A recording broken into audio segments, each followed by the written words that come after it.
दोस्तों, मुंबई में मराठी भाषा को लेकर जो कुछ भी हो रहा है वो बहुत दुख की बात है और यह कई बार हो चुका है। आपको ऐसी घटनाओं के कई सारे वीडियोस सोशल मीडिया प्लेटफॉर्म पर मिल जाएंगे।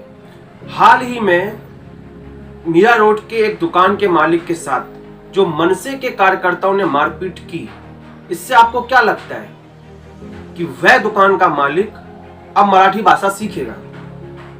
बिल्कुल नहीं। किसी भी व्यक्ति के पूरे जीवन में अगर सबसे ज्यादा कुछ इंपॉर्टेंट है तो वो है आत्मसम्मान, यानी कि सेल्फ रेस्पेक्ट। और यदि आप किसी भी व्यक्ति के आत्मसम्मान को, उसकी इज्जत को पूरे समाज के सामने उतार देंगे और फिर आप उससे अगर ये उम्मीद करेंगे कि वह आपकी कही हुई बात को माने और करे, मुझे ऐसा तो नहीं लगता है। मुझे ताज्जुब तब लगता है जब ये कार्यकर्ता लोग जाते हैं और बाहरी लोगों को बोलते हैं कि भाई तुझे मराठी नहीं आती है तो सॉरी बोल, सॉरी बोला, और सामने वाला सॉरी बोल देता है और बात खत्म हो जाती है। तो मुझे बताओ, ये सॉरी वर्ड मराठी वर्ड है? ये बोलना चाहिए माफ करा। बाहरी वालों को बोलो माफ करा, और माफ करा सामने वाले ने बोल दिया तो मुझे समझ में आता है कि क्या चल रहा है, लेकिन सॉरी बोलने पे बात खत्म हो जा रही है। तो इसमें मराठी भाषा का कोई इशू है? मुझे तो यही आइडेंटिफाई नहीं हो रहा है कि इसमें कोई मराठी भाषा का इशू है। यहाँ क्या विवाद चल रहा है, इसके पीछे जो ये चीजें हो रही हैं उसके पीछे की असल वजह क्या है, वो मुझे समझ में नहीं आ रही, क्योंकि मैं कोई पॉलिटिकल बंदा नहीं हूं। पर ये जो लोगों की इज्जत के साथ जो खिलवाड़ हो रहा है, जो खेला जा रहा है, वो बहुत ही दुखद है। अगर आप ये अपने बारे में सोचें कि 4-5 लोग आके आपको घेर के आपसे जो करवाना चाहें करें, आपसे जो मनवाना चाहें मनवा लें, आपके साथ मारपीट करें, तो आपको खुद को कैसा लगेगा, वो भी सबके सामने।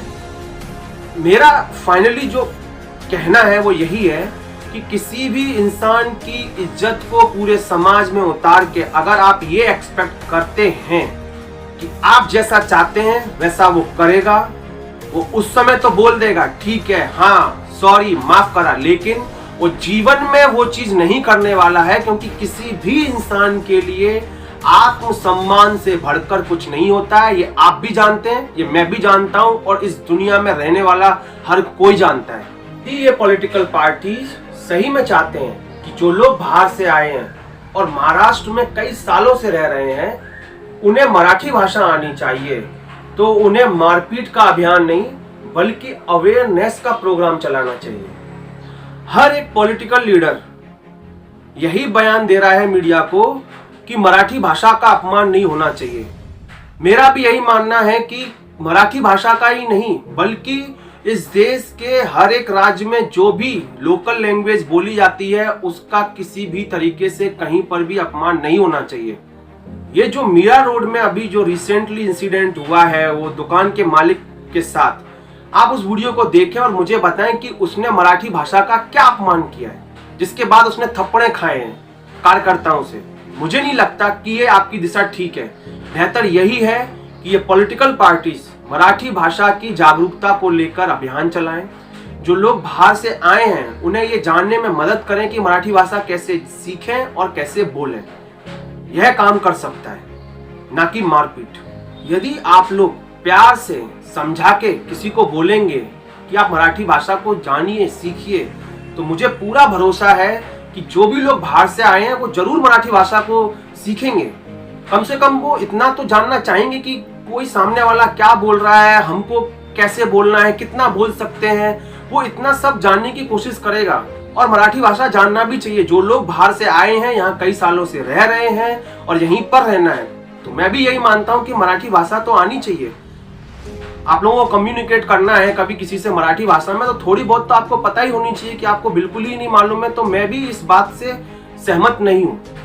मेरी महाराष्ट्र सरकार से यही विनती है कि ये जो भी घटनाएं सोशल मीडिया पर देखने को आ रही हैं, जिसमें लोगों की इज्जत के साथ खिलवाड़ हो रहा है, उस पर कड़ी से कड़ी कार्रवाई होनी चाहिए। सिर्फ बातें नहीं होनी चाहिए, वो दिखना भी चाहिए कि सही में कोई कार्रवाई हुई है। किसी को मारा पीटा है, उसको सबके समाज के सामने मारा पीटा है, तो उसके लिए वो पूरी लाइफ क्या मूवमेंट होगा, किस तरह से वो लाइफ आगे की जिएगा, वो सोच के ये सोचने वाली बात होती है।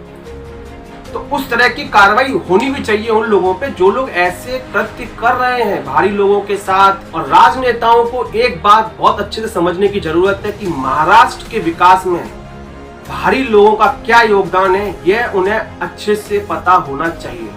मुझे यह वीडियो क्यों बनाना पड़ा उसका मैं कारण बता देता हूँ। एक तो मैं इस देश का नागरिक हूँ, मुझे दायरे में रह के बोलने की पूरी आजादी मेरा संविधान देता है जो बाबा साहेब अम्बेडकर ने बनाया था।